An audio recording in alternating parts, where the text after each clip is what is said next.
Hello प्रिय मित्रों, नमस्कार। आप सबका स्वागत है। आप सब कैसे हो? आप सब बहुत अच्छे होंगे। आप सबको नए वर्ष की हार्दिक शुभकामनाएं। मैं आशा करता हूं कि नया वर्ष आप सबके लिए बहुत अच्छा हो और उन्नति के पथ पर बढ़े सभी हम। और आज अपन करेंगे अध्याय नंबर 1। कौन सा करेंगे? अध्याय नंबर 1, जिनमें से जिसका क्या नाम है? प्रतिशत नाम है। क्या नाम है? प्रतिशत। प्रिय मित्रों, ये चैप्टर आपके अध्याय प्रतिशत वाला आपके आरएस प्री के अंदर भी है, फर्स्ट गेट के अंदर भी है, सेकंड गेट के अंदर भी है, थर्ड गेट के अंदर भी है, थर्ड गेट लेवल 1 और 2 दोनों के अंदर है, और फोर्थ गेट के अंदर भी है। और इसी के साथ ये संगणक एएसओ एसओ ये उसके अंदर ये आपके चैप्टर आया हुआ है। तो उसी के अनुसार जो कंपटीशन की तैयारी कर रहे हैं उसके लिए प्रत्येक प्रतिशत वाला टॉपिक सब प्रत्येक के लिए आपके लिए बहुत इंपॉर्टेंट है। और जैसे पटवारी वगैरह ग्राम सेवक उसके लिए भी बहुत इंपॉर्टेंट है।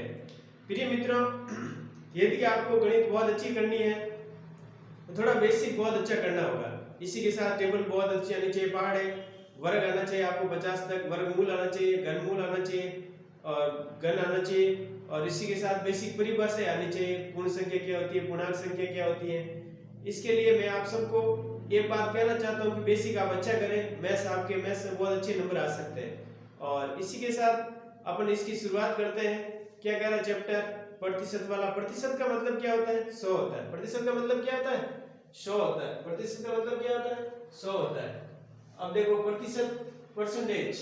प्रतिशत का मतलब क्या? प्रति प्लस 100, प्रत्येक और 100। प्रत्येक 100 पर आपको जो भी बात करनी है, प्रत्येक 100 पर बात होगी। इसका चिन्ह ये होता है। प्रतिशत का चिन्ह क्या होता है? प्रतिशत का चिन्ह ये होता है। और पर प्लस सेंट, प्रत्येक 100, सेंचुरी मतलब 100, ठीक है ना। कोई भी संख्या या वस्तु का मान 100% होता है। कोई भी संख्या या वस्तु का मान अपने आप में क्या होता है? 100% होता है। इसी के साथ संख्या में लगे प्रतिशत को हटाने के लिए 100 से अपन भाग लगाते हैं। जो प्रतिशत का चिन्ह हटाते हैं उनके लिए अपन 100 से अपन क्या लगाते हैं? भाग लगाते हैं। और किसी भी संख्या या भिन्न का मान प्रतिशत में ज्ञात करने के लिए 100 से क्या करते हैं? गुणा करते हैं।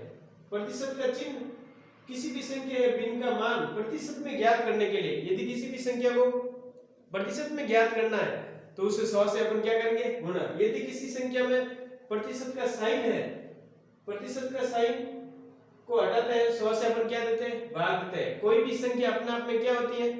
प्रतिशत अपने आप में वो 100% होती है, मतलब 100 होती है, 100% होती है। क्या होती है?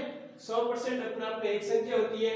देखो आगे अपन क्या करते हैं, आगे वाला पॉइंट देखो। ये मुख्य बिंदु, आपको सब मुख्य बिंदु याद करने हैं। प्रतिशत टॉपिक अपन करने से पहले, स्टार्ट क्वेश्चन करने से पहले अपन उसके मुख्य बिंदु क्या क्या होते हैं वो आप सबको याद रखना होगा। आगे वाला देखो, मुख्य बिंदु क्या कह रहा है प्रिय मित्रों? आगे वाला पॉइंट क्या कह रहा है? देखो जो मैंने पॉइंट लिखा है, प्रतिशत का मतलब क्या होता है?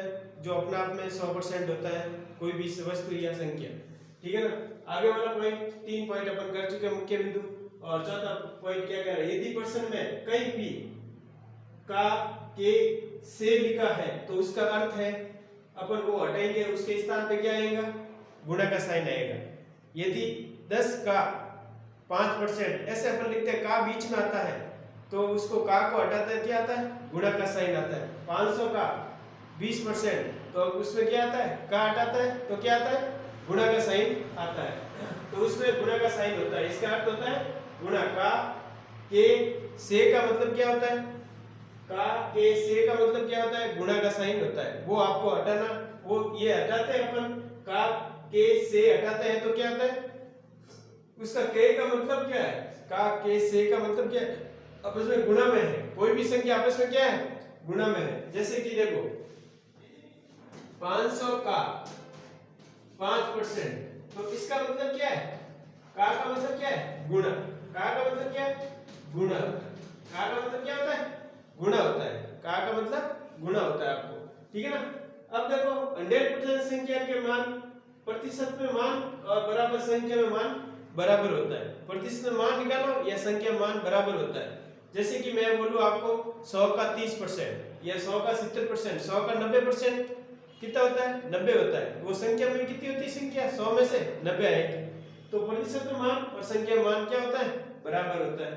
यदि प्रश्न में प्रतिशत की कमी या वृद्धि हो तो, यदि प्रतिशत में कमी या वृद्धि हो तो क्या प्रतिशत के, यदि प्रश्न में प्रतिशत की कमी या वृद्धि हो तो अपन क्या करते हैं? प्रतिशत बराबर 100 में से अपन माइनस करते हैं। 100 में से क्या करते हैं? कोई भी वस्तु में 10% कमी होने पर या 10% वृद्धि होने पर तो अपन 10 जोड़ते हैं और 10% कमी होने पर 10 माइनस करते हैं। तो कमी होने पर माइनस करते हैं और वृद्धि होने पर प्लस करते हैं। वृद्धि होने पर क्या करते हैं? प्लस। प्रिय मित्रों, ये टॉपिक आपके बहुत इंपॉर्टेंट है। प्रत्येक कंपटीशन एग्जाम में ये टॉपिक पूछा जाता है प्रतिशत वाला। यदि आप फर्स्ट गेट आरएस प्री से लेके फोर्थ गेट तक ये टॉपिक है, second gate, first third gate, level first और सेकंड सब में ये टॉपिक आया हुआ है। आपके सेकंड गेट मैथ्स में, फर्स्ट गेट मैथ्स में, ये सब में ये टॉपिक है। फर्स्ट गेट फर्स्ट पेपर में, सेकंड गेट फर्स्ट पेपर नहीं, सेकंड गेट फर्स्ट गेट का फर्स्ट पेपर होता है, उसमें मैथ्स आती है, आरएस प्री में होती है, ठीक है ना। तो ये आपके मैथ्स में, मैथ्स वालों के लिए तो है ये इंपॉर्टेंट, ठीक है ना। अब देखो प्रतिशत में कमी होती है तो अपन 100 में से प्रतिशत माइनस कमी करते हैं और यदि वृद्धि होती है तो प्रतिशत माइनस प्लस करते हैं। यदि 100 में से 10% वृद्धि हो रही है तो 100 प्लस 10 करेंगे, 110 का परसेंट होगा कोई भी वस्तु। यदि कोई भी वस्तु 10% वृद्धि होती है तो अपन क्या करेंगे? 110 उसमें 10% कमी होती है तो हम माइनस करेंगे 10%। प्रतिशत की तुलना हमेशा समान मात्रक के अनुसार की जाती है। मात्रक आपका समान होना चाहिए। क्या होना चाहिए? प्रतिशत की तुलना हमेशा समान मात्रक के साथ अनुसार की जाती है। यदि सेंटीमीटर तो सेंटीमीटर की तुलना करेंगे, मीटर है तो मीटर के साथ तुलना करेंगे, ठीक है ना। किलोमीटर है तो किलोमीटर के साथ तुलना करेंगे, ठीक है ना। कोस है, ये सब चीजें आप मिलीमीटर है तो मिलीमीटर के साथ तुलना करेंगे, लीटर है तो लीटर के साथ तुलना करेंगे। ये सब चीजें आपके मात्रक समान होना चाहिए। क्या होना चाहिए? मात्रक आपको यूनिट सेम होनी चाहिए। यूनिट क्या होनी चाहिए? सेम होनी चाहिए, तब आपके ये समान हो जाएगा तो तुलना हो सकती है। प्रतिशत की कमी या वृद्धि लगातार दी हो तो कुल प्रभाव का प्रतिशत, यदि प्रतिशत में लगातार प्रतिशत की कमी या वृद्धि लगातार दी हो तो कुल प्रतिशत का प्रभाव, यदि वृद्धि या प्लस में लिखना, यदि कमी को माइनस में लिखना हो तो क्या करते हैं? लगातार का मतलब है 4% वृद्धि या 4% कमी, कैसे भी हो। तो जब भी अपन लगातार वृद्धि या कमी दी हुई है तो उसमें ये वाला सूत्र लगता है आपके, कौन सा? ये वाला सूत्र लगता है x प्लस वाई बराबर एक्स वाई अपॉन 100। क्या होगा? अपॉन 100। ये आपके क्वेश्चन, ये इंपॉर्टेंट फॉर्मूला है। यदि x% वृद्धि या कमी, लगातार वृद्धि या कमी होती है तो आपके ये सूत्र लगता है, ठीक है ना। ये सूत्र आप विशेष तौर से याद रखें। यदि कोई भी वस्तु में 10% वृद्धि होती है, 5% कमी होती है तो उसके टोटल वृद्धि या कमी क्या होगी, तो ये वाला सूत्र आपको लगेगा। और प्रिय मित्रों, इस चैप्टर में जो भी पॉइंट थे वो आपको मैंने करा दिए मुख्य बिंदु। ये मुख्य बिंदु आपको बेसिक याद होना चाहिए और इसके प्रश्न के लिए अपन को इसमें आपको कैलकुलेशन एकदम तगड़ी आनी चाहिए। इसलिए आपके पहाड़े और वर्ग घन सब बहुत इंपॉर्टेंट है और बेसिक कैलकुलेशन, जोड़ भाग की गुणा भाग वो बहुत आना चाहिए और अच्छी प्रैक्टिस के साथ आना चाहिए। जब प्रैक्टिस के साथ आएगा तब ये पेपर, ये क्वेश्चन बहुत अच्छी तरह से हो जाएंगे और ये क्वेश्चन अपन बहुत आसानी से करेंगे, ठीक है ना। जैसे कोई भी क्वेश्चन नॉर्मल क्वेश्चन दिया हुआ है, जैसे क्वेश्चन क्या दिया हुआ? नॉर्मल 60% निकालो। 60% किसी भी संख्या का 60%, यदि 500 का 60% निकालते हैं अपन, 100 का 60% क्या होगा? 100 का 60% तो 100 × 60/10। ये परसेंटेज दिया हुआ, परसेंटेज का साइन हट गया, 100 से 100 घट गया तो कितना आ गया? 60 आ गया। 100 का 60% कितना होता है? 60 होता है। इसी प्रकार अपन कोई भी संख्या या वस्तु का अपन परसेंटेज या लाभ हानि में निकालना चाहते हैं, कोई भी वस्तु 5% लाभ के अंदर वो बेचते हैं तो कितना परसेंट लाभ हुआ और उसका विक्रय मूल्य क्या है या क्रय मूल्य क्या है, इसमें कोई भी आपको क्वेश्चन पूछ सकता है। और ये वाला चैप्टर आपके प्रैक्टिस से ही सॉल्व होगा मेरे मित्रों। ज्यादा से ज्यादा आप प्रैक्टिस करनी होगी और कैलकुलेशन बहुत अच्छी आनी चाहिए। कैलकुलेशन के साथ आपकी स्पीड होनी चाहिए क्योंकि एग्जाम में फिक्स टाइम होता है और फिक्स क्वेश्चन आपके फिक्स क्वेश्चन होते हैं उसको कैलकुलेशन करना, फिक्स टाइम पर क्वालिफाई एकदम टाइम दिया होता है उसको उस टाइम पीरियड के अंदर करना बहुत जरूरी है, क्योंकि 3 घंटे का पेपर होता है तो आपको 3 घंटे ही मिलता है, उससे ज़्यादा नहीं मिलता है, इसलिए आप स्पीड बढ़ाने के लिए ज़्यादा से ज़्यादा प्रैक्टिस करना होगा।